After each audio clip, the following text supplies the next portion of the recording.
नमस्कार, जय हिंद, वंदे मातरम। आप देख रहे हैं बाबा 9। मैं आपका अपना भूपेंद्र। दोस्तों, बात करते हैं आज हम आने वाले समय के परिवेश की, पर बात करके हम रह जाते हैं। हम बात कर नहीं पाते हैं या बात करने में संकोचित रह जाते हैं। और आज उसी सिलसिले में हम बात करने वाले हैं बात बेबाक एक मुलाकात।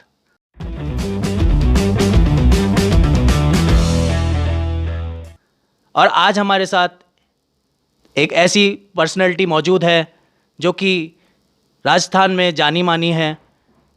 एक बिजनेसमैन है, रियल एस्टेट का बिजनेस है। देश के कई शहरों में, राज्य के कई शहरों में बहुत अच्छा बिजनेस है, जैसे दिल्ली, मुंबई, राजस्थान के कई जयपुर, उदयपुर शहरों में उनका बिजनेस फैला हुआ है। साथ ही साथ वो एक समाज सेवी भी है। वो जो हमारे साथ मौजूद हैं वो हैं मिस्टर कैलाश साहू जी। आइए बात करते हैं कैलाश जी से कि मौजूदा हालात में जो राजनीति के हाल चल रहे हैं उन पर उनका क्या विचार है, वो किस दृष्टि से इस समय को देखते हैं। कैलाश जी। धन्यवाद भूपेंद्र जी, और आप सब लोगों का, दोस्तों का स्वागत है। इस प्रोग्राम के ज़रिए मैं कुछ बताना चाहूँगा कि देश की राजनीति के हालात क्या हैं। और आज की अगर बात की जाए तो जो देशवासी हैं उनको इस विषय में लेकर के कोई विशेष रुचि नहीं रहती है।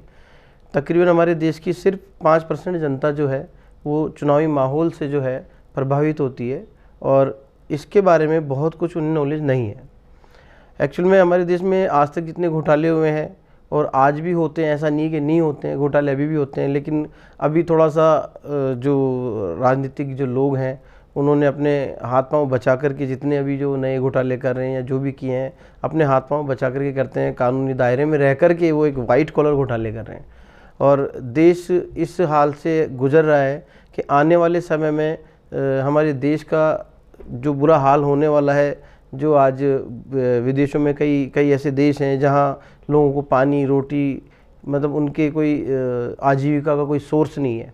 बहुत बुरे हालात हैं, और उन्हीं को देखते हुए अगर देश की जनता नहीं जागृत होती है तो हमारे देश की हालत भी कुछ सालों में ऐसा हो जाएगी। और क्योंकि आज चुनाव, जैसा कि अभी राजस्थान में भी चुनाव होने वाले हैं, और क्योंकि हम इस राज्य से जुड़े हुए हैं तो हमें इस चीज़ को, जो एक हमारा वर्ग विशेष है, उसी चीज़ को लेकर के चिंतित होना चाहिए कि हमें इस जो गद्दी है वो उस पर हमें किसे बिठाना है। चाहे हमें हमारा नया जो सीएम है या पुराने सीएम, हमें इस देश के लिए, हम राज्य की जो सीएम चुनना है, वो इसमें हमारे लोगों की एक बहुत ही बड़ी एक अपने अपनी जो है किरदार है। तो हम अगर आज ये आगे बढ़ कर के चुनना चाहें तो हमें विशेष ध्यान रखना होगा कि हम इस ओर जो कदम उठा रहे हैं, तो हम एक अच्छा राजनेता, एक हमारा अच्छा मुख्यमंत्री हमें चुनना है, जो हमारे राज्य को भी बहुत अच्छे तरह संभालें, और देश की जो जनता है जो त्रस्त है, चाहे वो रोजगार हो या किसी और चीज़ से, वो उसकी पूर्ति करें। बिल्कुल। तो मौजूदा जो चुनाव अभी हम देख रहे हैं 5 राज्यों में हैं, जिसमें हमारे राजस्थान का भी नाम है, और साथ ही साथ लेकिन हम एक बहुत महत्वपूर्ण जो विषय है आज मैं आपसे उसके बारे में ज़रूर जानना चाहूँगा, जो आपके माध्यम से हमारी पब्लिक को बताना चाहेंगे कि जो जनप्रतिनिधि होते हैं वो किस तरह के लोग होने चाहिए, क्या उनकी क्वालिफिकेशंस होनी चाहिए, किस तरह का उनका बैकग्राउंड रहना चाहिए, किस तरह के लोगों को लाना चाहिए जो भी पार्टियाँ चलती है। देखिए, एक्चुअल में हमारे देश की जो स्थिति है वो ये है कि सबसे पहले हमारे संविधान में जो जितने कोई राजनेता है, पार्षद है, एमएलए है, एमपी है, इन सब की एक एजुकेशन फिक्स हो। जब हमारे देश में एक छोटी सी जॉब, एक छोटी सी सरकारी नौकरी के लिए कोई व्यक्ति जाता है तो उसका भी एक स्टैंडर्ड तय है। आप 10वीं पास से ऊपर, जो 10वीं पास कर चुका है, जो एक सिर्फ मैट्रिक है, उसे आप 4th क्लास रखते हैं, तो फिर आप एक 8th फेल को आप कैसे एक एमएलए चुन सकते हैं? कैसे जब आप किसी एक पर्टिकुलर एक किसी विशेष उसका जो अपने जो डिपार्टमेंट है उसको आप उसकी कमान नहीं संभाल सकते, तो देश की कमान क्यों आप अनपढ़ लोगों के हाथ में संभालते हैं? क्या हमें ये नहीं होना चाहिए कि जैसे कुछ क्रिमिनल हैं, जितने क्रिमिनल्स हैं, जब उनको लिस्टेड किया हुआ है उसके बावजूद उसे पार्टियां टिकट देती है, और वही बाद में नेता चुनने के बाद उसके जितने केसेस जो क्रिमिनल केसेस होते हैं उठापटक करके वो अपने आप को एक सफ़ेद फेस वाइट मतलब एक सफ़ेद पोश वाइट कॉलर साबित कर देता है। तो हमारे देश की सबसे बड़ी स्थिति यही है कि जब आप एक क्रिमिनल को अगर किसी गद्दी पे किसी सीट पे बिठाएंगे, उसे मतलब उसे इस तरह का दर्जा दे देंगे, उसके कमान हाथ में दे देंगे तो उससे खेलेगा। तो हमें सबसे पहले तो मैं जनता से यही कहना चाहूँगा कि हमें सबसे पहले तो किसी व्यक्ति विशेष का जो उसका व्यक्तित्व है, जो एक्चुअल में उसका जो किरदार है, जो उसकी जो चीज़ें हैं, उसे हमें सोच समझ करके और हमें देखना चाहिए कि इसका पुराना बैकग्राउंड क्या है। अगर वो क्रिमिनल है तो हमें उसका बहिष्कार करना चाहिए। आज जनता जब अगर पेट्रोल के रुपए 2 रुपये बढ़ने पर अगर बहिष्कार कर देती है तो क्यों इन क्रिमिनलों का बहिष्कार क्यों नहीं करती, क्यों नहीं धरना देती इनके खिलाफ।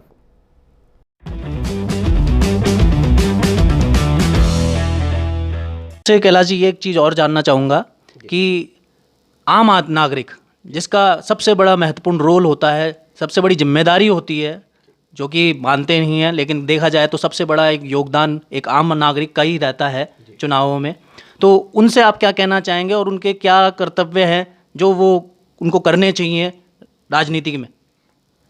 देखिए आम नागरिक का यही है कि हमें किसी व्यक्ति विशेष को मान करके या किसी जाति समुदाय का सपोर्ट ना करके, बल्कि एक उस व्यक्ति का जो रियल में जो उसका जो क्वालिफिकेशन है या उसकी जो डेजिग्नेशन है वो देखनी चाहिए। उस व्यक्ति का क्या कार्यकाल रहा है, पुराना कार्यकाल देखना चाहिए। उस व्यक्ति की जीवनी क्या है, क्या वो क्रिमिनल तो नहीं है या वो कोई घोटालेबाज या इस तरह का हो, क्योंकि वो देश को कैसे चलाएगा।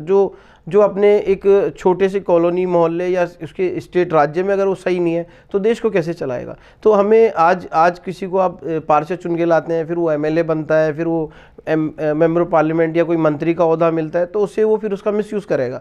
एक्चुअल में क्रिमिनल को हमें चुनना नहीं चाहिए, पब्लिक को ये ध्यान रखना चाहिए कि इसका पुराना बैकग्राउंड रिकॉर्ड क्या है और उसका ध्यान रखते हुए हमें उसको चुनाव करना चाहिए। आप किसी भी पार्टी विशेष पे ना जा करके बल्कि आपको एक व्यक्ति विशेष पे जाना चाहिए कि इसका किरदार क्या रहा हुआ है और ये व्यक्ति किस तरह का व्यक्ति है, क्या ये क्रिमिनल तो नहीं है, क्या ये देश चला पाएगा, इसकी एजुकेशन क्या है। यदि वो अपने अगर उसका एजुकेशन का उसके पास है ही नहीं कुछ तो उसे चुन के क्या करेंगे आप। तो मैं ये चाहूँगा, जनता से भी यही मेरा आग्रह है कि आप एक व्यक्ति को देखें और उसका जो भी उसकी जो एक क्वालिफिकेशन है या आगे जा कर के वो क्या हमारे लिए क्या कर पाएगा। क्योंकि जिसके पास एजुकेशन नहीं है उसके पास ऑलरेडी अभाव है उसका नॉलेज का, उसको ज्ञान का, नॉलेज का, सबका अभाव है, तो वो व्यक्ति हमारे देश को नहीं चला सकता। तो हमें शायद पब्लिक को भी मैं यही आग्रह करता हूँ कि बहुत कुछ देख करके सोच समझ करके हमें जो आने वाले चुनाव हैं इसमें मतलब बहुत ही तरीके से मतदान करना होगा और किसी भी लालच में ना आए, किसी भी, क्योंकि जो वादे, जो मुद्दों पे बहुत वादे राजनीति में आज तक जितने भी नेता करते आए लेकिन परिपूर्ण किसी ने आज तक किया नहीं है।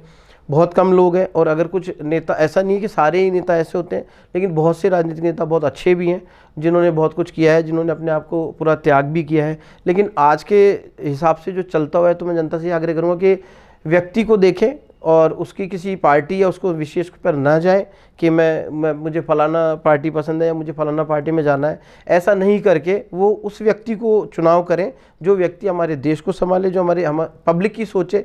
क्योंकि पब्लिक आज चारों तरफ से त्रस्त है, चाहे वो किसी प्रकार से ले लें, क्योंकि बहुत सारी चीज़ें हैं। आज कई बरसों से चलता आ रहा है कि हमें नदियों को जोड़ना है पानी के लिए। जब हमारे देश में आज भी 70 साल हमारे देश को आज़ाद हुए और आज भी अगर हमारी जनता पानी से त्रस्त है तो इससे बड़ा हमारे लिए मतलब एक बहुत ही दयनीय हमारी जो स्थिति है देश की, वो बहुत दयनीय स्थिति से हम लोग गुजर रहे हैं। रोज़गार की जो बात है, ठीक है, देश की जनसंख्या ऐसा है, रोज़गार धीरे धीरे बढ़ते हैं। व्यक्ति जो भी हमारे नेता वगैरह हैं कोशिश भी करते हैं कि ज़्यादा से ज़्यादा रोज़गार दिए जाएं, लेकिन फिर भी उन चीज़ों का अभाव है। तो मैं चाहूँगा कि बजाय ये बड़े बड़े जो ऐलान या जो ये लोग करते हैं, वादे जो करते हैं, उनको करने की बजाय उस पर काम किया जाए।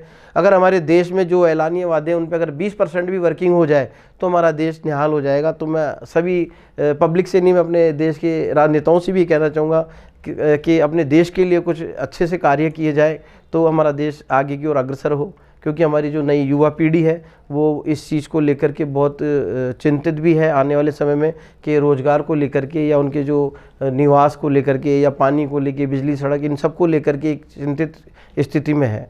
तो मैं यही चाहूँगा, जनता से यही आग्रह करूँगा कि एक बहुत ही सोच समझ करके और बहुत ही अच्छे लोगों का चुनाव करें और मतदान करने से पहले उनका आकलन करें कि क्या हमारे देश की कमान संभाल पाएंगे या नहीं संभाल पाएंगे।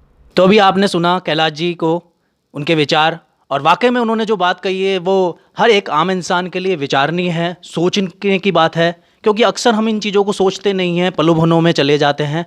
तो मैं धन्यवाद करना चाहूँगा कैलाश जी का कि उन्होंने हमारे बाबा 9 के लिए अपना बहुमूल्य समय निकाला।